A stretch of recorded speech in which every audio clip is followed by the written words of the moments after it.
全民穿越生存世界，这里有可怕的危机，也有数不尽的机遇。开局一座木屋，一张桌子，一根蜡烛和一部手机。恭喜你成为生存世界的一员。初级避难所能提供的保护有限，请尽快用资源升级的，它将会是你唯一的依靠。就这也能叫避难所啊？我拿起手机，此时的论坛已经炸锅。谁能告诉我为啥会在这个破地方？我好害怕，谁来救救我？蜡烛烧得好快，我醒了1个小时，蜡烛烧了一截了。刚才我去外面转了一圈，找到了一些新的蜡烛和吃的。蜡烛烧得很快，看来我不能坐以待毙，得出去找点物资。我走出房屋，冷风斜雨扑面打来，好大的雨，这要感冒就完了。出门后淋雨感冒概率100%。哎呦，什么声音？左右看了看，声音没有再次出现，我还以为出现了幻觉。都快饿死了，现在找到食物才是最重要的。寻找到食物概率80%。不是幻听，有人在给我提示，不过这是哪来的声音？我翻了上千条帖子，也没听人说起过啊。我尝试着向一个方向移动，被妖怪缠身的概率100%。这个概率提示似乎是针对我正在进行时的行为，最后所产生结果的一种预测。我继续朝着反方向移动，被妖怪缠身概率10%，10%的几率。我决定不再犹豫，一头扎进门外的雨夜之中。很快就到了一棵巨树之下，并在这里发现了一个巨大的麻袋和一具巧克力。安息吧，让我代替你那一份活下去。物资已经到手，我不敢耽搁，拎着袋子就开始往回跑。被妖怪缠身的概率100%。我倒吸一口凉气，连忙跑回了房间内。咚咚咚，敲门声在门背后响起。可能因为蜡烛的原因，门外的怪物不敢进来。于是我直接开始清点自己的收获：一袋受潮的干粮，一把生锈的柴刀，一壶水，5根大蜡烛。我拿起干粮放进嘴里，味道很差，但却能活命。我拿着手机，一边吃一边看论坛。求助，被妖怪缠身了怎么办？没救了，等死吧，告辞。之前问这个问题的人，现在头像已经灰了半个小时了。兄弟，胆子大一点，宁采臣就是你的榜样，干就完了。如果我去避难所正前方探索，能不能找到解决妖怪的东西？有的，但更大可能是你在路上被他干掉。随后我把其他方位问了个遍，结果只有前方才有一线生机。此时的我忽然想起刚才帖子里那个关于宁采臣的沙雕回复。如果我这么做的话，解决妖怪缠身的几率有几成？80%。你的小脑瓜里冒出了一个天才的想法，还在等什么？行动起来吧！我决定不再犹豫，打开门再次冲进了夜幕之中，来到了那棵大树下。我拿了你的食物，用了你的蜡烛，可以说你就是我的再生父母。我赵某人向来有恩必报，今天就算死在外面，也要让恩人了却生前执念。我把自己都给感动了，疯狂的自我催眠，上前直接将巧克力背在自己背后，随后咬紧牙关，使出全身力气，跑回了避难所。你成功了却他的执念，你不对劲，毕竟正常人怎么会想到一个妖怪居然怕黑呢？恭喜你的避难所拥有了1名守卫，基地守卫的实力与数量与避难所等级挂钩，请为他命名。命名为青衣。基地守卫青衣，一个只剩下些许执念的小妖，作用不大，和凡人战斗都磨磨唧唧。不过青衣的伤害与结下的因果大小息息相关，如果触及核心，它将爆发出强大的力量。之后我尝试着操控青衣，但他并不怎么理会我，他的行为好像只剩下本能，比如守护这个避难所。初级避难所升级只需要消耗木材和磨石就行，木材好说，等休息好了可以出去砍木头回来，做篝火的话也需要木材。很快一夜过后，我迷迷糊糊地睁开眼，我好像做了一个噩梦，哈哈，真是吓死宝宝了。摇了摇头，我的意识逐渐清醒，笑容也逐渐凝固。看来新的一天要从挖宝箱开始了。丛林求生第2天，我按照提示，很快从附近的杂草丛、乱石堆等地方找到了足足5个木质宝箱。等回到木屋后，掀开了3个劣质宝箱，获得木质建筑材料是白面包15，烤鸡肉3，浆果100，矿泉水10瓶。好多吃的，还有现成的建筑材料，省得我去劈柴了。继续打开木质宝箱，获得它20块，特制火把10根。我也补齐了，这下可以吃烤肉了。最后我打开了豪华宝箱，获得魔15，百炼刀1把。真是妙啊！我拿起百炼刀，对于我这种从来没试过兵器的人来说，什么枪剑之类的都不如刀好使。升级材料已满足，是否升级庇护所？确定升级。一阵光芒特效过后，木屋好像更结实了一些。因你升级到了终极避难所，你可以从系统随机提供的5个设计图选择其中3个将其掌握。我沉思片刻，选择了皮甲制作图、火把制作图和火云邪神套装。这个火云邪神套装虽然有些鸡肋，但生产出去拿来售卖还是挺好的。此时我已经饥肠辘辘，我拿起手机，直接将面包和鸡腿的照片发到了论坛上。爸爸是你吗？我是你失散30年的亲儿子啊！你看我，孩子都说了，楼主的房子是不是和我们的不同？明显不是同一款式的吧？楼主快跑，你背后有个长发妖怪啊！看着这些沙雕回复，我的心情更加愉快了。照办先生存攻略1，我是如何降服女妖，吃上烤鸡，住上结实房子的。我将整个过程和自己的猜测都发到了论坛上，只隐瞒了成功率提示以及轻易的能力。收藏加关注了，祝楼主买菜必半价，砍怪必刀刀出暴击。与此同时，一个 ID 叫江一鸣的人给我发来了信息：赵半仙你好，兄弟，我就直接问了，你升级了避难所后有没有拿到设计图？我这边拿到的是药锅、木质建筑材料和木质工具制作图。我是皮甲、火云邪神套装，还有火把，你问这个干嘛？现在得到设计图的人少之又少，我们为何不趁此机会大赚一笔？而且我们大部分人的设计图都各不相同的，彼此互通有无，必然可以更好的生存下来。你觉得呢？行，可以合作。随后我向他预定了大量材料，就在我关掉了聊天信息，准备出门探索时，江一鸣忽然发来消息，连发数条，异常焦急。赵兄，出事了！看到了，还望立马回复，人命关天。怎么了？我们团队里有一个名叫柳灵的医生，刚才外出探索的时候被一种带毒的怪兽袭击了，现在急需解毒剂。柳灵有解毒散制作图，但缺乏草药和干锅。干锅我这边可以解决，就是草药不知道该怎么办了。我明白了，正好我准备出去探索，不过没什么把握，尽力而为。随后拿着百炼刀，便匆匆地出了门。我在方圆10米范围内找到药草的概率为100%。我听后心中大定，在周围不断地调整着自己的方向，经过数次调整，很快锁定了一株长相奇怪的药草。红叶苎麻制作金疮药、祛病汤等药物的基本草药。这么快就找到了，看来我赵某人在这方面还是有些天赋的。随后我在方圆几百米内一圈一圈地向外搜刮，所有的药草都不放过。前方遭遇危险的概率为80%，勇敢的战士，拿出你的武器，放手一搏吧。终究还是碰到怪物了，我沉思片刻，掉头就跑。先来一波战术撤退。我很快就跑回了木屋，随后低吼隔着木门传来，紧接着是拍击木门的声音。青衣见状直接窜了出去，随后就和怪物扭打起来。我刚要一起出去看看，但想想还是算了。青衣就是个伤害感人的刮痧师傅，让他仗着虚幻之身慢慢和怪物磨吧。你的炼药锅好了没？炼药锅已经做出来了，现在只缺药草。药草我已经找到了，去交易吧。这么快？随后我和江一鸣分别将干锅和药草交易给了柳灵。谢谢江大叔，谢谢赵大哥。你可得活下来，没有你的金疮药和解毒散，我们绝对走不远。好了，赶紧把药整好吃了，剩下的药材你看看都做成药给我，我要1份祛病汤，剩下的材料金疮药和解毒散对半分。好的，我明白。不多一会，我就收到了3份金疮药、2份解毒散、1份祛病汤，还余下了一丢丢材料。好兄弟没事了？没事了，谢谢赵哥，你叫我玲玲就是。既然药已经到手，我便直接抄起百炼刀，朝着门外走去。只见那怪物正跪在地上，被青衣压制的嗷嗷叫。青衣打伤害不行，但给控制还是挺厉害的。手起刀落，完成了来到这个世界的第一次狩猎。先休息半个小时，正好把要交易的东西制作吧。随后我用交易来的棉花制作了26套火云邪神套装，给自己留了1件，剩下的25套全部上架售卖，顺便又发布了一个帖子：赵半仙生存攻略2，囊中羞涩怎么办？这些奇花异草看到了，请务必不要放过它。我将在自己摸索出来的草药形状写了上去，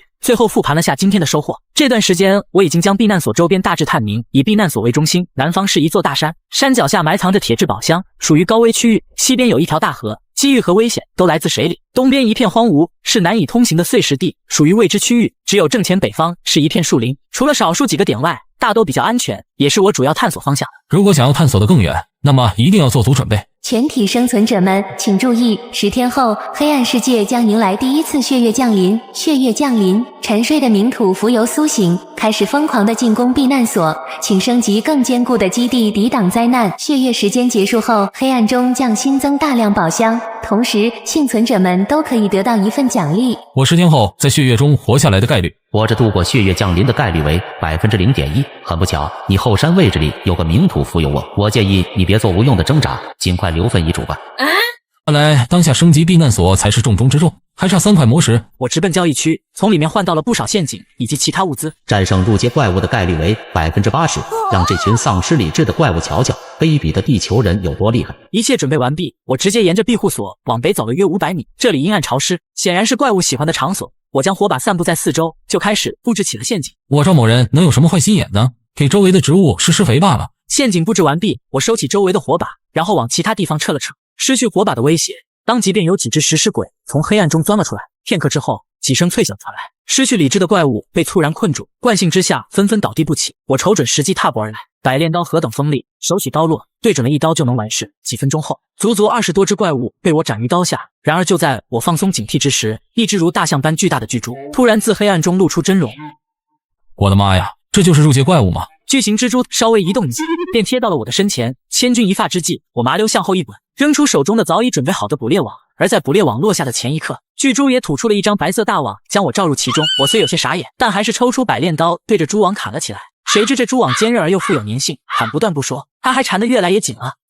真是太笨了，怎么忘了还有火把？我恢复冷静，快速取出一个火把，直接将蛛网烧出了一个大洞，然后钻了出来。然而此时巨蛛也即将脱困，我见此情景，又掏出足足7、8个瓶子，一股脑的砸在了巨蛛身上，霎时眼前就出现了一片火海。火海中央是巨蛛，被糊脸的巨蛛当即发出巨大的叫声，瞬间爆发出极大的力量，撕裂捕猎网，胡乱朝着一个方向猛地便撞了过去。我见他要逃，连忙追了上去。最终在一片澎湃的烈火中，巨蛛倒翻在地，渐渐的没了声息。我赵某人为这个黑暗世界重新带来了火葬，简直就是功德无量啊！我松了口气，上前几步，心情激荡的开始收取战利品。不一会，蜘蛛体内的魔石就被我收入囊中。除此之外，没了怪物的存在，这片区域已经不再危险。我在周围经过一圈的扫荡，足足找到了14个木质宝箱。我以前还是太狗了，要是早点解决这些危险，那不是早就发财了？得赶紧回去把这14个箱子开了，才能抚慰我受伤的心灵。随后我返回了庇护所，10个简陋木质宝箱直接10连抽，结果抽到了一堆奇奇怪怪乱七八糟的东西。不过让人意外的是，居然开出了一块魔石。普通木质宝箱3连抽继续，获得车厘子20斤，奶茶20杯，双人床，指南针。不错，终于可以睡床了。还有个豪华宝箱，可不要让我失望。获得技能书制作能手，获得魔石2枚。升级材料这下可算凑齐了。不过这个技能书是什么？制作能手初级，当你利用掌握的制作图制作任何物品时，都有5%的几率额外获得一件。好家伙，带概率的辅助能力，这岂不是正适合我？庇护所晋级材料充足，是否升级庇护所？确定升级。一阵光芒特效过后，木屋变成了一座更大的木屋。因你升级到了高级避难所，你可以从系统随机提供的5个设计图选择其中3个将其掌握。我沉思了一会，选择了木质鱼竿，特殊强化结构异形，木栅栏。我现在活过血月降临的概率有多少？活着度过血月降临的概率为5%。还有9天。若是我升级到初级生存基地，再把外面堆满木栅栏，想必度过这一劫也有了把握。就是这材料消耗也太多了。不过先把消息放出去吧。赵半仙生存攻略期，入阶怪物居然掉魔石，赋予入阶怪物战斗全过程，仅供参考，切勿轻易尝试。我把一些经验和心得都写了上，最后在文末附上一些我需要的生存物资，包括待加工以及收售物品。卧槽，居然嘎了入阶怪物！地球人牛逼，赵半仙牛逼，赵半仙永远的神。我看了你的新帖子，升高级避难所了，你居然敢对黑暗中的怪物动手，真是令人敬佩的勇气与智慧。江大叔，快别夸了。除此之外，柳玲也发来了祝贺消息。轰隆隆，一声轰鸣将沉浸在兴奋中的我惊醒。晾在外面的衣服看来是来不及收了。然而令我没想到的是，这场雨竟然下了足足8天。这是来这个世界的第5天，外面的雨好大，无法外出，只能刷论坛了。第6天下雨，刷论坛。第9天，我不能这么下去了，我正在生死线上挣扎，难道雨不停，我就要被死困在这里吗？第12天，雨还没停，刷论坛。我接下来什么也不做，能活下去的概率是多少？概率为0。你不会真的以为栅栏与强化了1级的屋子能保你小命吧？我冒雨摸黑去探索的话，可以找到能提升我生存概率的东西吗？概率为5%，外面有你想要的东西，比如那个铁质宝箱，但想要拿到还太勉强。那我在交易区能找到打开铁质宝箱的东西吗？概率为100%。随后我打开交易行逐一试探，结果真发现了一个目标：天外陨石，1块大的离谱的天然磁石。1块大磁铁就能提高我拿到铁宝箱的概率，难道要我把铁宝箱吸过来不成？可现在时间已经无法浪费了，于是我只好拿起火把，带着陨石直奔后山那个铁宝箱藏身的地点。背着买来的磁石，赵思明来到了庇护所的后山。看来铁质宝箱就在这个山洞里了。直接迈步走进山洞之中，然而还没等赵思明查看周围的环境，黑暗中就有一抹反光蓦然闪过，风声就在他的眼前眨眼而至。一声脆响，光泽精准地投入一旁的磁石怀抱。哎，刚才这把刀是不是想刀了我？入魔的器灵，一名强大武士的随身佩刀，初步诞生器灵，可招募为守卫。原来这把刀本身就是妖怪，花样还挺多的。这把刀无法收进行囊，赵思明便将它继续吸在磁铁上面，上前几步捡起旁边的宝箱。就在准备撤退之时，他却忽然被前方的石壁上奇怪的文字吸引。九幽之门，修行者研究出来的术法，用来通往自己想要前往的地方，亦可以召唤来自神秘世界的怪物帮助作战。赵思明看到信息，直接选择推门而入，谁知刚进去就看到了一只长得像蚊子的怪物残骸。这就是那个冥土浮游吗？赵思明掠过残骸，继续向前。这时，一个盘膝而坐的长发男子出现在前方。我是残骸，碰触残骸可以得到他的部分传承与过往。传承？我可以修炼了吗？赵思明心情有些小激动，直接上前碰触了一下残骸，似有刀光闪过。赵思明仿佛进入了一个奇异空间，大量的刀术经验片段出现在了脑海中。魔文、九幽之门、拔刀术，竟然获得了3个技能。原来这个男人就是魔刀的主人。你完成了魔刀主人的执念，恭喜你的避难所拥有了一名守卫，请为他命名。还是叫魔刀就好了。魔刀2阶器灵，可以无视物理防御，直接伤害灵魂。对绝大多数同级别有灵之物可以做到一击必砍。魔纹能让我狩猎怪物后暂时拥有怪物的力量，九幽之门也很实用，剩下的拔刀术正好可以作为攻击招式。这次可真的赚大发了。紧接着，赵思明将豪华宝箱拿出，直接选择了开启，获得魔石50，铁块20，八门内景断体法，残天一波肥，基地的魔石一下子就齐了。还有这个八门内景断体法，不就是青衣生前修炼的功法吗？可惜青衣现在灵智不全，不然还能让他教教我练功。回到庇护所后，我直接将其升级为了初级生存基地。此外，赵思明还获得了围墙建造、基础魔石阵法和守卫、祭坛的制作图，以及种植、狩猎、宝箱猎手等5个辅助技能。守卫祭坛消耗数量不等的魔石，可以召唤、提升、复活一个守卫。好家伙，这明明就是抽卡啊！想不到异界也有这种玩意。因为还有足够的材料，索性直接将守卫祭坛给建造了。10鸟在林，不如1鸟在手。比起抽新的守卫，不如把已有的守卫给培养起来。赵思明把魔刀换了出来，然后丢到祭坛上，花了30个魔石将其升级到了4阶。升级之后的魔刀身上散发着凛凛的威压，还剩下5个魔石。紧接着把青衣也送上了祭坛，只见一阵金光闪过，青衣升到了1阶，但还是一副很弱的样子。我现在活过血月降临的概率是多少？活过血月降临的概率为50%，所有的一切都已做好准备，剩下的时间你可以睡一个好觉。轰隆隆，没过多久，庇护所后山的地面开始震动起来，一头又一头冥土浮游从沉睡中苏醒，庞大的身躯缓缓升空，开始朝着不同的方向窜出。赵思明虽然不知道绝大多数人的避难所只会有零星1-2个浮游进攻，但是也明白自己这里的冥土浮游数量绝对超标了。幸好我也不是毫无准备。冥土浮游会攻击光源，而之前赵思明已经在后山附近和其他远离自家生存基地的地方插上了大片火把，以此来分散冥土浮游的注意力。但就是这样，还是有几只盯上了他。一头小轿车大小的冥土浮游直接对着门就是一撞，门口瞬间破了一个大洞，但浮游也被堵在了这里。狗东西，哪里有？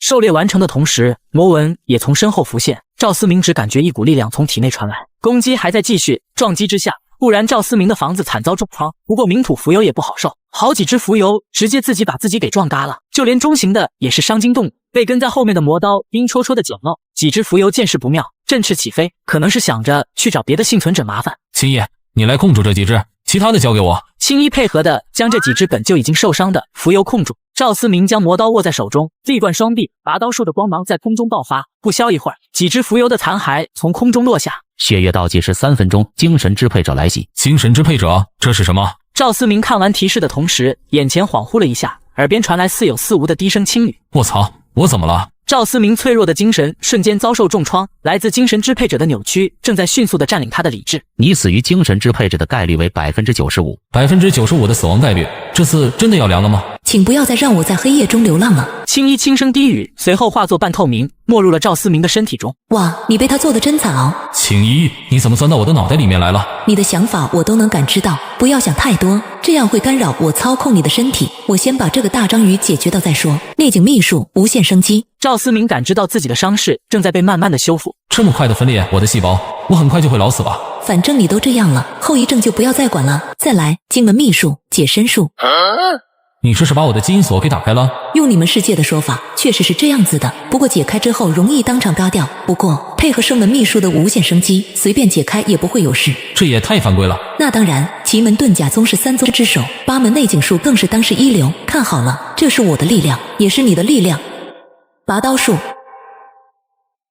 九折，我感觉我上我也行。不许反驳本天才，你现在的伤势很重，只剩1线生机，要不是有内景秘术吊着，马上就得完蛋。现在我把死门内景修法告诉你，我的执念就是你的生命，你如果死了，我就再也清醒不过来了。青衣解开了附体，再度变得懵懂，赵思明更是当场倒在地上，只剩下残存的意识还在脑中推演。血月结束，检测到玩家意识尚存，发放血月结束奖励，恢复一切伤势，修复生存基地一切损失，生存基地附近范围将高频率刷新各品质宝箱。血月结束后，赵思明准备将周围的怪物残骸扔到河里，谁曾想河面上竟然出现了一艘巨大的发光船体。我的天，这是什么东西？万界方舟，前文明顶级造物，现已失去操控，正在随机前往世界各地寻找智慧生物进行交易，剩余停留时间1天。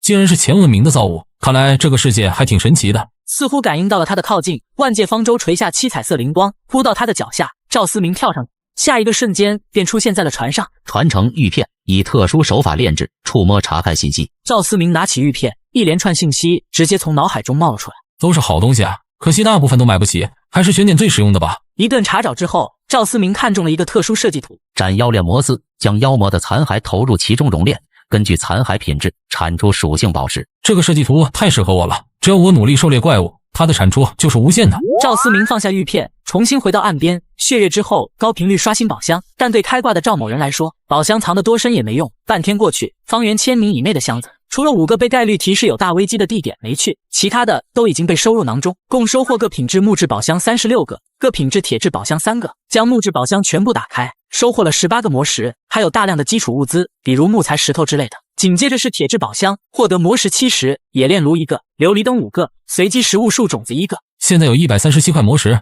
发财了。赵思明没耽搁，重新回到万界方舟，用64块魔石把斩妖炼魔丝给换到手，还余下73块魔石，干脆再把售价68魔石的特殊强化2型买到手。返回基地后，赵思明选好地方，直接将斩妖炼魔丝使用设计图造了出来。这卖相还挺不错的。赵思明在外边围观了一阵，便走进了内部，只见一个大鼎立于其中，中间不知名的液体正在呼呼冒泡，旁边还有一棵枯树。赵思明直接丢进去几具浮游残骸，约莫10来秒过后，旁边枯树的枝丫上出现了一颗指甲大小的宝石。毒素宝石可作为阵法、炼器、守卫召唤与提升的材料，也可镶嵌在武器上提供微弱毒素。赵思明又将所有残骸陆续扔了进去，不一会儿，树枝上便出现了各种各样的宝石：敏捷宝石、力量宝石、体力宝石、再生宝石、精神扰乱宝石，这花样还挺多的。赵思明将这些宝石发给江一鸣等人，又将随机食物树种子拿了出来。随机食物树种子种下去你就知道了，它有着匪夷所思的效果。赵思明走出门，在基地附近找了个地方将种子撒了下去，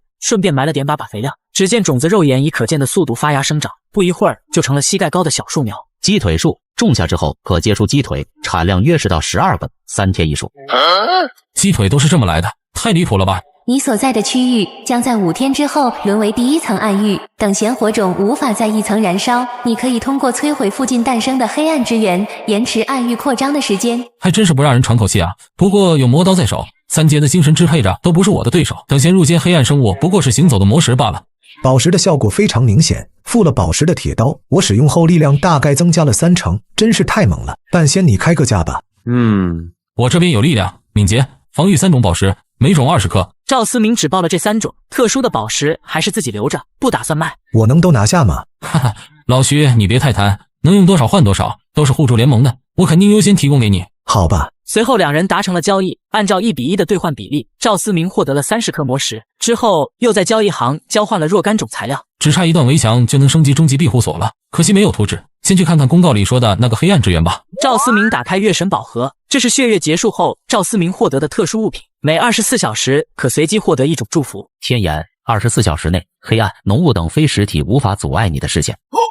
真是瞌睡来了送枕头。我探查黑暗之源遇到危险的概率0到90%，只要你清点做就不会有事的。每一个黑暗之源都代表着独特的奖励，你庇护所附近的菩提魔树能给你带来永恒之城的信息。一切准备完毕，赵思明一路按照提示出现在了菩提魔树400米开外的地方，用临时 buff 天眼远远观察，只见庞大的菩提魔树之下密密麻麻遍布怪物，每当有果实成熟脱落，底下的怪物们便一拥而上，一番激烈的争夺过后，最终夺得果实的黑暗生物便能成功进化。菩提魔术会提供永恒之城的信息，但看这架势，该怎么弄到我想要的信息呢？时间一晃，赵思明在这里持续观察了5天，魔术周围每天都有大量的怪物，而基地所在的范围已经彻底沦为第1层暗域。赵思明回到基地，只见整个庇护所都被蛛丝缠了起来，一只大蜘蛛正在大树旁边趴窝，而堂堂4阶精英级的魔刀竟然也被蛛丝给控制住了。就怪你惹了我吧。该把魔刀升级了，你的单体进攻能力已经够强了，我给你新增一个群攻能力吧。赵思明对着祭坛丢了3颗魔石。魔刀若有所悟，对群攻方式有了思考，但又什么都没琢磨出来。力度不够吗？多给你一点魔石。舍不得孩子套不着狼，这一次赵思明直接投入70颗魔石。魔刀顿悟，领悟了能力，嘎一波动，可主动开启关闭，开启期间每 0.5秒对周围所有的敌人造成1次灵魂伤害。这下可捡到宝了，简直就是小怪克星。随后赵思明将青衣召唤了出来，投入了剩下的6颗魔石，一阵微风闪过，青衣的气息好像增强了一些。喂，笨蛋，你还活着啊？差点活不过来，要不是刚好时间到了，我就完蛋了。总之活下来就好了，哪些不重要。我又要失去理智了，大概每天能恢复1小段时间。你好家伙，充电10小时，通话半分钟。随后，赵思明逛了逛论坛，回到庇护所沉沉睡去。时间到了，看看今天给我刷了什么 buff。月神的祝福，满上，勇士干了这杯，还有下杯。这能有啥用啊？赵思明取出一杯奶茶，吨，一饮而尽。满上。只见喝光的奶茶肉眼可见的上涨，不一会便重新满杯。怎么说？感谢月神请我免费喝奶茶了。一道闪电划过赵思明的脑海，他瞬间有了一个大胆的想法。我用这个能力获得菩提树果实的概率80%到100%，我不得不说，你他娘的真是个人才。但你这样使用月神的祝福，月神知道了怕是会拍你的。月神姐姐不会怪我的，一切为了生存嘛。赵思明一溜烟直接跑到菩提附近，一只怪物悄然降临。满上。2阶铁皮魔牛。满上。2阶石粪怪。满上。3阶风羊怪。满上。走一路，留下一路残骸。不消一会儿，菩提魔术出现在眼前，密密麻麻数百怪物齐齐转过身，盯着缓步而来的赵思明。只见赵思明停下脚步，伸出了手掌。满上，统统都给我满上。我得感谢你可怜的人类，为我节省了大片功夫。不过现在你也将成为我的养料。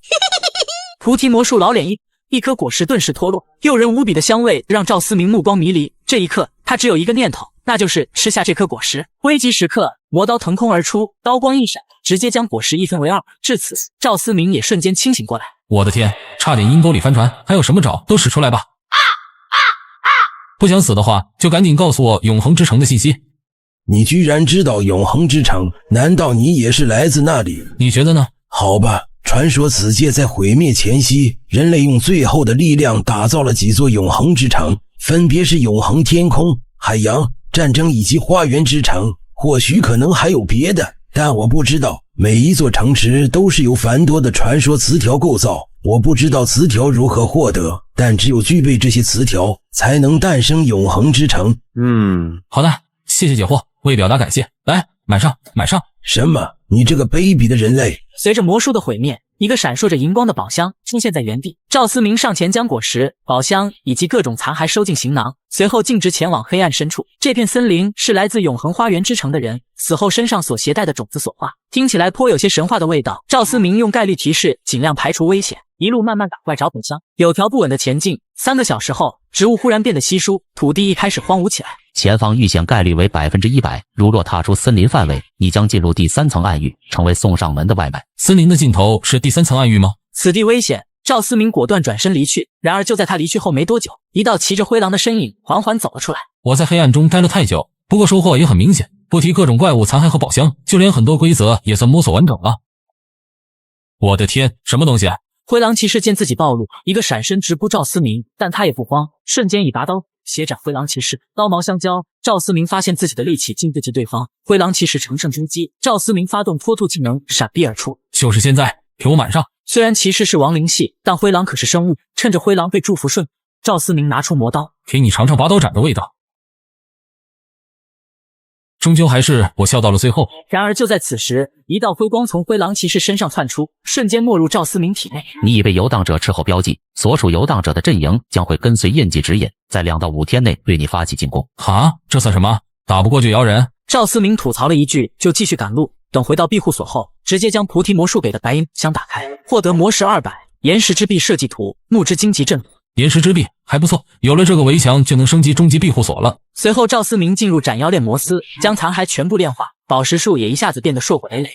这颗魔术果实该怎么处理呢？按照提示来看，指不定里面就有构成永恒之城的词条。我吃下这颗果实得到能力的概率100%的概率直接提升1阶实力，5%的概率掌握词条。5%，这也太低了，还是先放一下吧。接下来，赵思明打开交易行，将建造围墙的材料补齐，又搜了搜游荡者的基本信息。救命！这个怪物该怎么对付？有没有对付游荡者的办法？我加过一个大佬，他前几天去探索暗域边缘，当场干掉了一个游荡者，但被诛杀了一只，现在头上已经灰了，太可怕了。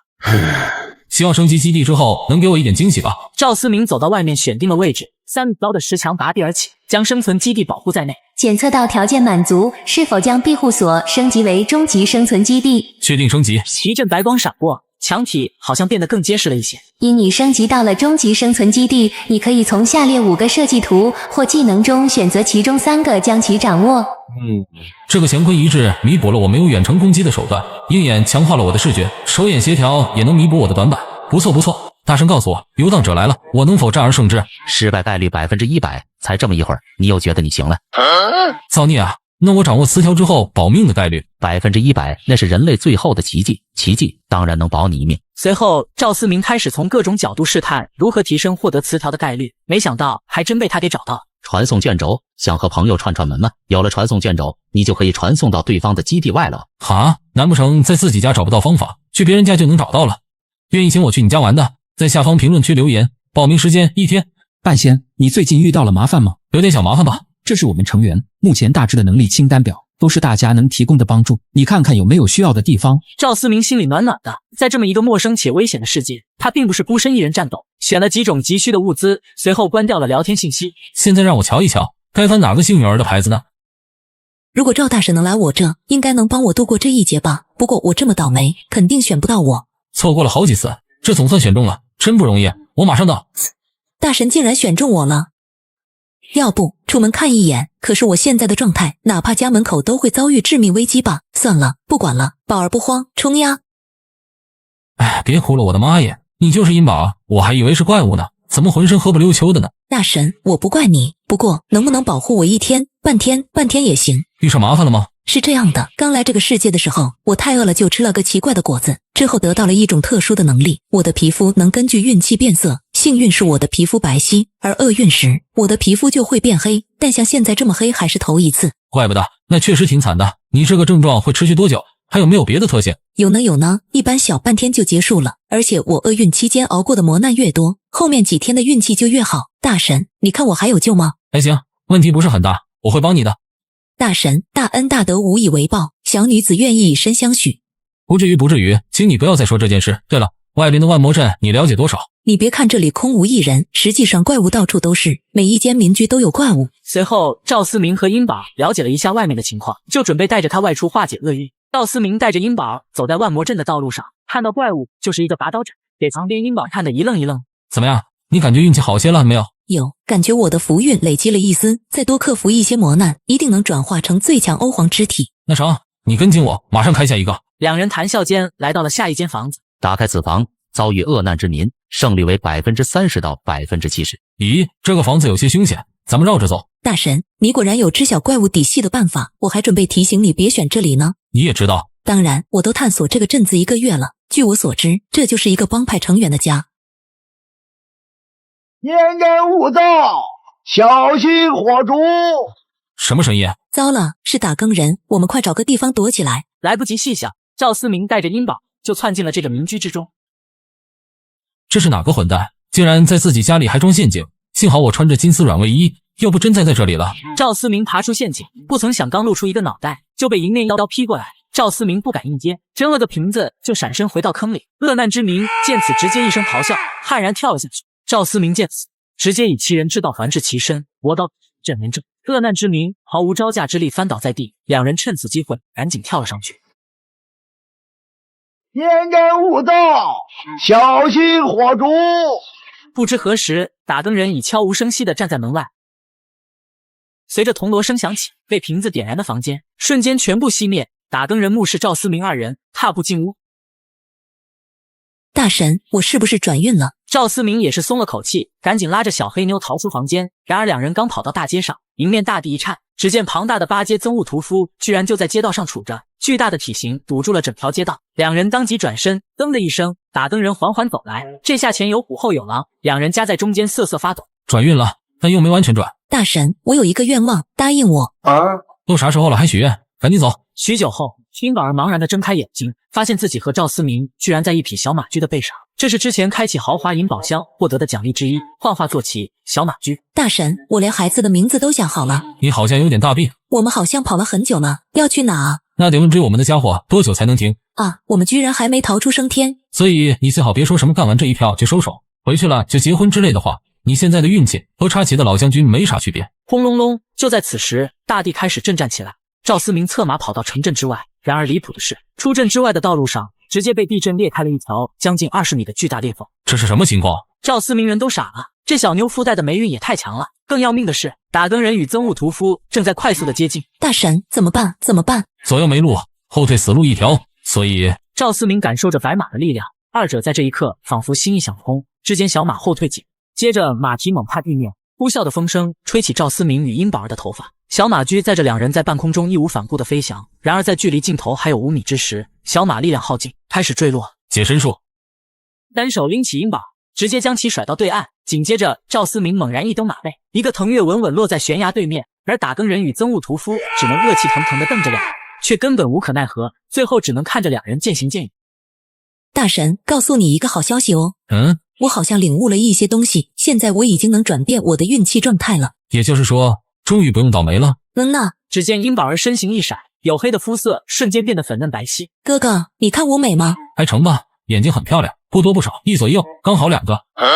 来，这个盒子你来打开。这一定是礼物吧？别瞎戏了，让你摸一下，等会还给我。哦，哇，月光宝盒？不是，只是单纯装着月光的盒子罢了。看看今天的祝福是什么。食神，你以食为天，你所吃任何食物都能将其发挥200%的效果，免疫毒药。有了它，没什么能阻拦你吃东西。关于吃的，好像也不怎么样嘛。本锦鲤难道失效了？殷宝儿不明所以，但赵思明却已然激动的不行，当即把被斩成2半的魔术果实拿出来，分给殷宝一半，两人同享这个好处。一口人参果，从此我命由我不由人，无穷感悟涌上心头，一直苦练的内景断体于此刻再开一门。除此之外，赵思明还额外获得了一个能力，拔刀术，霹雳一闪，短暂蓄力之后，向目标发起突袭，对途经上的敌人造成高额伤害。看看本次行动的最终目的到底给了个啥？钢铁壁垒，高级词条，具备此词条的墙壁类建筑，防御增加5倍。我的天，没记错的话，我建造墙壁的时候就想过墙再强一点，这样说不定能直接把游荡者拦在外面。没想到还真的得到了一个这样的词。大神，这什么果子也太厉害了吧！我管它叫魔术果。你得到的词条是什么？加强视觉，普通词条，具备此词条的生理，可拥有不受迷雾与黑暗阻拦的视觉，本身视觉强化5倍。你既然把词条加在我身上了，你知不知道这个词条它有多么重要？哎呀，别客气，咱俩谁跟谁啊？赵思明刚回到庇护所，黑暗中就有一道人影朝他扑来。还好我围墙升得够快，要不真被他撞上来了。看着站在围墙里的赵思明，游荡者勇士发出一阵惊吼，愤怒地砸了10分钟围墙，最后实在奈何不了，也只能无奈放弃。赵思明见此，赶紧观察了一番，原来这次对面来的可不是一支游荡者，而是陆陆续续的来了一支游荡者大军。还真是大手笔啊！我一个刚入3阶的人，被一群至少3阶的怪物围堵。因当前生存者们实力普遍不足，系统将开启首次星火活动，狩猎怪物，探索未知区域都会奖励大量星火点数，星火点数可用在宝库兑换自己所需物资。竟然还有活动，不行，这群游荡者必须给他灭了。回到屋内，拿起手机，赵思明目前暂居榜1，于是足足奖励了1万点数。宝库里的东西多种多样，经过千挑万选，最后赵思明选择购买了练功房1小时时间。欢迎来到练功房，根据你的需求，你想要修成经门内景，超脱极限，那么首先我要让你感受一下打开这把锁的感觉。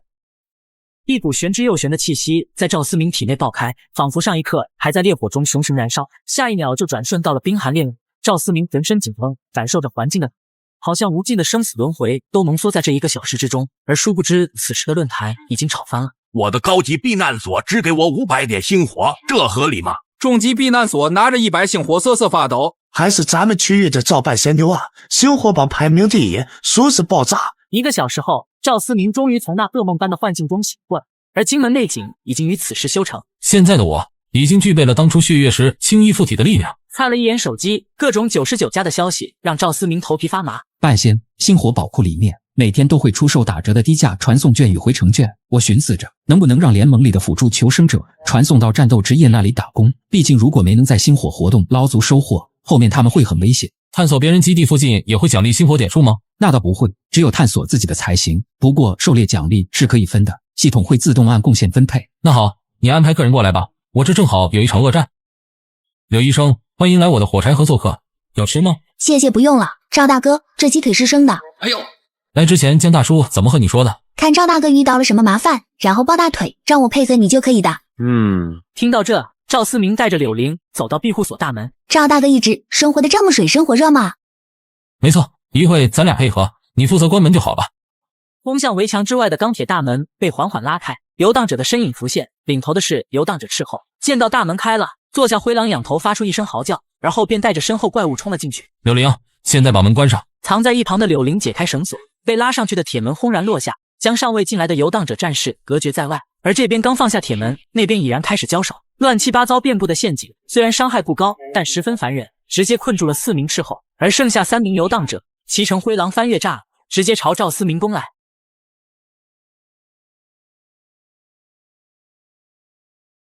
当时这一击，我需要拼尽全力才惊险挡住，而现在看来也不过如此。魔刀出鞘，3个游荡士自信荡开，同为4阶，赵思明却能以1敌3，而且在力量上还能平分秋色。解身术，荆门内景，开！无穷的力量充盈体内，此时的赵思明能感受到自己很强大，但同时这股力量也很难把握。拔刀术，霹雳一闪，只见刀光如羚羊挂角，丝滑的掠过3个游荡者之后，站在柳灵的视线下，只能看见一道模糊的身影在他眼前闪过，然后就是魔刀入鞘的声音传，仿佛按动了某个开关，侵入领地中的7名游荡者之后，包括坐下灰狼，齐齐停止了动作，随后翻倒在地。柳医生，快过来扶我一下。赵大哥，柳灵红着脸将他小心扶着他躺下，随后取出了一堆瓶瓶罐罐给他喂了下去。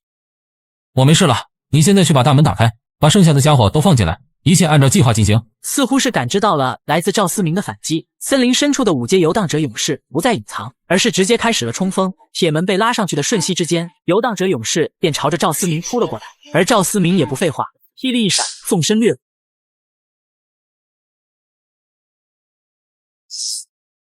柳灵，快来扶我！赵思明用尽最后力气将魔刀的群伤开，然后掷了出去，便晕倒在地。还好剩下的都是一些3阶的游荡者战士，完全不需要他出手。魔刀的群体灵魂伤害就是他们的克星，配合轻易的控制，在无双割草这一块相当的专业，所以赵思明倒是顺便睡了一个好觉。幸存者论坛因为赵思明的星火点数久未动态，于是越来越多人开始在排名上将其超越。超越半线，打卡记录13000积分完成超越，还差3000齐平，快了！快看，赵思明重新上榜了！我没在榜尾找到半线啊，是不是傻？直接看榜首。时隔不到1天，星火榜第1名赵思明累计获得58000星火点数，随后便带着柳灵直奔后山埋骨之地，进入9幽之门。然而上次来的时候，这里还没有怪物，没曾想现在已经是怪物遍地。赵思明不由心头一惊，这刚进来就碰到这么多3阶怪物。赵大哥，你不会要在这里刷积分吧？也不完全是，这里最深处还有一个黑暗之源，我要是把它搞定，第1名准没跑了。那你有把握吗？没有。赵思明拿出手机，随着地图功能的出现，赵思明也对自己身处的位置有了一定了解。他现在和大约200万人生存在一个名为水云洞天的地方，而这里又分为3个区域：碎星岛、葫芦岛和玄武岛。我们都在玄武岛，如果方向正确的话，说不定能打通彼此的道路。我这里好像是叫西北根城，离得也不是很远。先探索吧，说不定过不了多久，我们就可以不用传送卷轴了。赵思明没管这些3阶小怪，骑上小马，风驰电掣，柳灵在后面吓得瑟瑟发抖。你平时探索黑暗都是这么用的吗？我探索100米得走个10分钟。我们身上挂着光源，不待太久就不用担心发生战斗。真是这样的吗？不过正常情况下不应该跑这么快，我敢跑这么快，是因为前段时间我把这片森林的怪物嘎了几百个，剩下的暂时不成气候，不敢惹我。一路平静地穿过森林，再次来到上次探索的边缘。赵思明选择下马步行，毕竟如果遭遇了袭击，骑着马多有不便。两人沿着石道一路向前，没多久，一片建筑群出现在眼前。地西据点，没想到只是外围就有了人类曾经活动的痕迹。柳医生，我们分开探索，你放心，这里原本的怪物就是那些游荡者，已经都被咱俩干掉了，暂时安全的很。柳灵虽然有点害怕，不过还是答应了下来。不久后，赵思明推开第一间屋舍，直接收获了一个铁质宝箱，还有一本日记本。据点人数又少了20人，肯定出事了。我今晚上不能睡，我要看看到底发生了什么。目前还看不出什么信息，赵思明把日记留在原地，继续搜索其他的屋舍。第2间房子更大一些，桌上同样有一本日记。自从东方离城遭遇袭击，玄武岛上的局势便愈发严峻了。仙宗在上，到底是哪里来的魔物，居然能造成如此大的影响？斩魔司已经做好大战准备，我筑基虽未圆满，不过也得了一个小队长的职位。赵思明正准备往下翻，忽然似有一道目光正在注视自己，抬眸看去，房间中却是一片寂静。赵思明选择了无视，继续翻阅日记。斩魔司的消息再也没有来过，他们是在路上遇险了吗？不可能，连我这个据点都还存在，坎城高手如云，不会有事的。又是玄东莫名的消失了，难道在黑暗中待得太久，除了会被怪物找上，还会被感染成怪物？放下日记，赵思明加快了搜索的速度，短短一会便找到了20多个铁质宝箱，堪称大丰收。赵大哥，你速度好快啊！还好吧？怎么样，都有些什么收获？虽然柳林探索效率比不过开挂的赵思明，然而运气不错，也找到了5个铁质宝箱。日记倒是也有，但他看不懂这里的文字，只能收起来，回去再扫码翻译。今天探索到此为止吧，你先回去，我一会跟上。虽然还有其他地方没探索，不过柳林也没问为什么，而是很听话的启动了回城卷轴。原来在赵思明的视角里，那道窥视他的目光又出现了，然而柳林却好像没受什么影响。这是单独盯上我了吗？赵思明仰头看去，概率提示已经指明，目光就是来自据点内最高的瞭望塔。一路上，无数眼睛从地面乃至栏杆墙面上睁开，默默注视着赵思明的一举一动，承受着不知名的压力。赵思明一步一步登上了瞭望塔顶部，然而出乎意料的是，这里空无一人，就连所有的眼睛也都消失不见。赵思明心有所悟，随后朝着外面看去，只见半空之中，一个庞大如水母一般的怪物正漂浮在对面。女妖5阶木盲女击变而成的怪物，具备相当强大的隐匿能力，在不超过一个大层次的情况下不会被发现。同时具备远超同级的防御，可免疫绝大部分攻击，但也因此不具备直接攻击能力，可招募为守卫。相遇即是有缘，正好自己的守卫名额也没满。女妖缓缓向赵思明靠过来，无形的力量笼罩他全身。冥冥之中，赵思明感知到了女妖的心意，他想要共享自己的视觉。这应该就是招募的条件了，那就给你看看我的视角吧。话音刚落，天空中庞大的女妖便睁开了双眼。那双眼睛正是赵思明的眼睛，而赵思明虽然还能感知到自己的身体，却已经失去了自己肉身所在的视角。走，去外面到处转转。女妖听后很顺从的移动躯体，在天空中游荡起来，以据点为中心，距离这里越远，怪物越强大。16阶怪物蛟蛇，25阶畸变巨人，全部都是能一招干掉他的存在。赵思明原本觉得被游荡者围城就已经很离谱了，现在来看，他没被这些怪物盯上，已经算很幸运了。终于，女妖到了长乐市，然而还没进去，女妖便传达出一股恐惧与抗拒的情绪，说什么也不肯向前了。赵思明也没勉强，因为在黑暗中待了太久，他得赶紧提桶跑路了。回归后的女妖将视觉还给了赵思明，同时也成为了他的守卫。低头看了一眼手机，我的天，这里竟然有这么多黑暗之源！和柳林初步探索了一遍埋骨之地后，赵思明决定召集众人，彻底将其攻略。回到庇护，直奔祭坛，花费10万星火点数，选择了黄金召唤。没曾想，光芒结束后，竟然出现了一头小熊猫。好家伙，竟然可以免疫50%所有伤害，差点被你的外表给迷惑了。以后就叫你大佛了。第二天，几道人影出现在了庇护所。我第一个来吗？其他人很快就到。大神有没有想我望？哎呀，你是谁？这个姐姐是谁啊？我是谁？你是吉祥物。赵半仙，总算亲眼见你一面了。你与我想象中的好像有些不一样。哪里不一样？我以为你有种让人看一眼就那头便拜的王霸之气，就像霸王在世。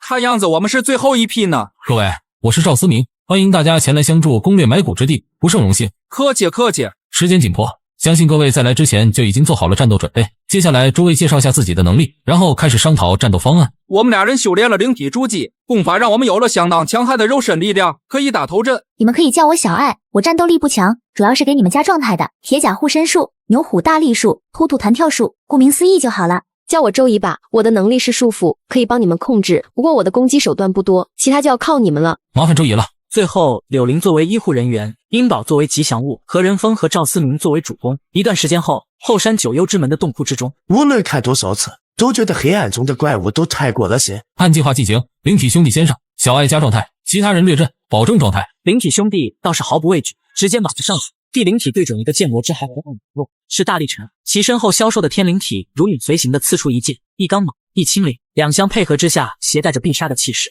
然而好景不长，巨大的声响直接让20多个剑魔之骸呼啦啦的围了过来。这下糟了！我的天哪，快救俺们！周仪见状，直接起手一个控制，剑魔的身影顿时凝滞在原地。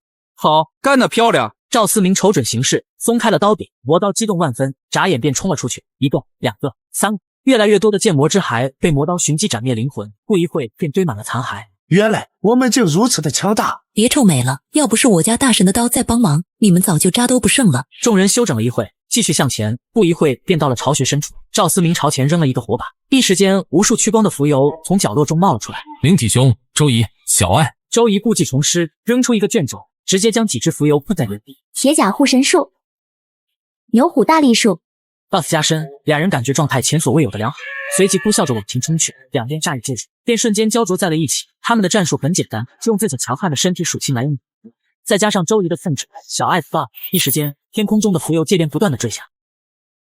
终于完事了，大家真是辛苦了，最后的就交给我和何仁峰吧。话音刚落，远处一尊浑身缭绕黑雾的身影浮现，仰望着高高在上的巨大怪兽，众人不禁倒吸一口凉气。这就是最终的怪物吗？半仙，你的帖子说这怪物只有5阶，我当时发帖的时候还只是5阶，不过如你所见，人家升级了。小爱，给我2上 buff。赵思明擅长瞬间爆发，而何人峰却是擅长速度，所以一些前期试探必须交给他。那我先上了。何人峰犹如一道光，冲向了八臂刀魔，一连串绚烂至极的剑光与八臂刀魔的刀相接，一人一剑，竟是在瞬息之间连斩数次，直接破开了八臂刀魔的刀光，一剑刺中了他的小腹。刀魔吃痛大吼一声，一个闪身冲击，直接将何人峰甩飞了出去。这家伙没有特别高明的防御手段，是弱点，可惜没超过我的斩杀线，我去寻找机会。你伺机接应。赵思明一个闪身切入战场，旋即乘机后撤，运用脱兔技能的瞬间加速。他一直卡在八臂刀魔的极限攻击范围，硬是连接了10余刀，从南砍到北，又从北砍到南。半仙也是怪物吗？能和7阶怪打这么足？他的位置和角度非常好，虽然处于八臂刀魔的攻击范围内，却刚好卡在边缘处。尽管落在下风，但战斗的节奏却牢牢把控住了。换位置，硬接数招，赵思明双臂终于承担不住，哐当一声倒飞出去。下一刻，何人峰斜切而来，接过八臂刀魔的进攻，小剑圣稳定发挥，同样打得十分出彩。一套剑法密不透风，身法更是像一条泥鳅，哪怕是八臂刀魔也有点拿不住。他的攻击节奏我们已经摸清楚，半仙该你了。赵思明等的就是这一刻，金门内解，解身式，狩猎魔纹开启。拔刀术，霹雳一闪，一刀劈开迎面而来的剑魔，这也是第一次八臂刀魔被击退。赵思明想乘胜追击，但自身其实也不好受，因此给了对方可乘之机。只见刀魔周身出现一抹青光，这个动作赵思明再熟悉不过，正是拔刀术，没有人能接下这一刀，但他若不接，其他人也挡不住。于是所有人都看着赵思明与5米高八臂刀魔面对面，一跃而成，做出了同样的一个动作。这是要硬汉？会死的，人怎么可能和这种怪物对拼？赵大哥，刀网破碎，2道人影倒飞了出来，刀魔躺在地上晃动了一下，便没了动静。赵思明躺在地上，只剩一口气，也亏得他有生门秘术无限生机，否则也只能落得一个同归于尽的下场。就在众人松了一口气的时候，一股令人战栗的气息从天而降，滔天的恶念笼罩了在所有。打得可真不错，不过可惜你们还是被我给碰上了，真是出乎预料的精彩战斗，可惜我却不得不嘎了你们。等等，我得到了前辈拔刀术和魔纹的传承，还有您的配刀，它诞生了灵智。你已经腐朽到这种程度了吗？是我辜负了你。前辈也是人族，为对抗黑暗而亡，为什么要对付我们呢？我被黑暗之源侵蚀了意志，如今的我对身体只有一丝控制权，或许下一刻你们就会被我嘎掉。那难道就没有解决方法吗？有，我可以将魔念转移给他人，但你们连我1/1000的魔念都承受不了，更别说2成了。魔念转移，你看他。这莫非是传说中的阴阳兽？对。阴阳兽神魔一体，虽然只是用念，不过承受我2成魔念应该没问题。修罗随即又瞥了一眼在场所有人，你们也可以来承担一点，虽然是魔念，但也蕴含我的修行传承，尽可能的承受，将受益不浅。修罗挥手，一道浓厚的红芒落入大福的头顶，另外还有几道发丝大小的光芒分别给了赵思明等人。接触到光芒的刹那，无穷幻境眼。你对拔刀术理解增加，你习得新的武技拔刀术，星芒得了一个新技能，还挺不错的。其余人也纷纷有了自己的收获，就连大福的体型也膨胀了1倍有。我要离开了。前辈有去处吗？既然清醒过来，那便继续探寻黑暗根源，保护文明火种。这个世界可能已经没有人活着了，只有我们这群异世界而来的人类正在重建文明。总得去看一眼，如果真的没找到，我会回来帮助你们的。这是九幽之门种子，等你筑基完成，便可以通过它找到我为你留下的东西。多谢老师。接下来众人将战利品瓜分完毕，便使用卷轴回到了各自的庇护所。星火活动结束，恭喜你成为最终榜首，获得专属词条启明星，获得专属道具领袖之旗。居然给了我一个专属词条，启明星可升级专属词条，效果：1天命之子，你的幸运提升；2应劫而生，度过灾劫之后，你的资质和幸运将得到提升。不愧是我，系统都承认我是天命之子了。还剩下的110万的星火点数，赵思明直接开启购物模式，什么练功房、治疗井水、瞭望警戒塔之类的建筑统统兑换，就连庇护所也升到了高级。大神，救命啊！我现在的一个黑暗之源中，在这里，如果运气好或者判断力敏锐，可以获得好处，反之会遭到厄运。我马上坚持不住了。邀请函给我，你坚持住，我马上到。有缘人，欢迎来到这里。我想要快速修成8门内界。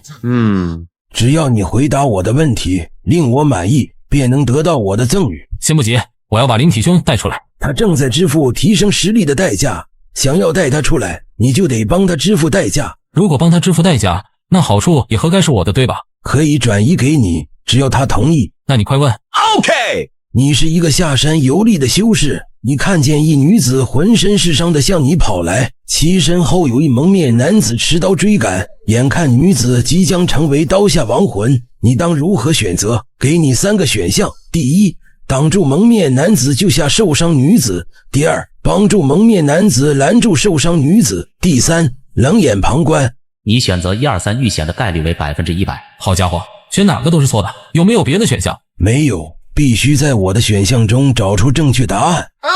那我先选2，帮蒙面男子拦住受伤女子，再选1，挡住蒙面男子救下受伤女子，最后选3，冷眼旁观。这个回答怎么样？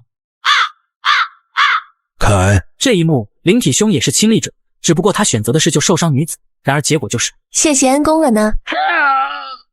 第二个问题，你失忆了，但是你找到了一本日记，里面记录了你行凶的全过程。你简单对照之后发现，日记里的凶手好像就是自己。在日记的最后，还有一个没完成的计划。现在你有以下几个选择：第一，无视日记，以普通人的身份生活下去；第二，相信自己是一个嘎人凶手，继续完成日记里未完成的计划。你选择1、2、3遇险的概率为100%。还真是到处是坑，我选择报警，把日记上交给警方。没有这个选项。作为一个失忆的普通人，刚接触凶手的信息，我报案合情合理，但作为犯人，追求刺激就贯彻到底才是我的本性，所以我一边报案，一边继续进行计划，选1又选2，有问题吗？赵思明一本正经的胡说八道，而妙神也被他的答案给整拉了。那行吧。大神，你真的来救我了。前2题你是怎么选的？我竟然都答错了。我全都选了。啊，你全都选了，这东西还能全选？应该能吧。你呢？你还有多少问题完事？我想要升到6阶，妙神需要我回答3个问题，现在回答了2个，已经丢掉半条命了。不能放弃退出吗？我也想，可惜不能。接下来的问题只能交给你了，好处可以转移，我把握不住。幸好大神你能玩明白。那就继续吧，我来继续回答你的问题。你得知隔壁城市里隐藏着一个魔阵，时辰一到便会毁灭城市。不过，只要牺牲你的一个朋友，就可以让魔阵关闭。时间不多，你有2个选择，一个是牺牲你的朋友，一个是眼睁睁看着隔壁城市毁灭。那他能不能算我朋友？等等，我和他绝交，现在绝交。我刚救了你，你却连朋友都不想做。实不相瞒，我林某人向来有恩不报，所以朋友的事情就不要多提了。那太可惜了，所以这个问题是在问我的良心底线。提示给出了答案，2个问题都是100%的生存几率，所以这个问题是个白给题。我选朋友。能听你的理由吗？站在普通人的角度，我选择捍卫我的良心；站在领袖角度，我大概会选择牺牲朋友去救一城百姓。但是我现在并没有一城百姓，却真有朋友，所以我选朋友。你回答了我的疑惑，我也会支付给你相应的报酬，下次欢迎再来。这就出来了。还有，这个妙神打包东西这么现代化的吗？应该是从我记忆里提取到了现代的信息吧，没看到很多题目都放在现代了。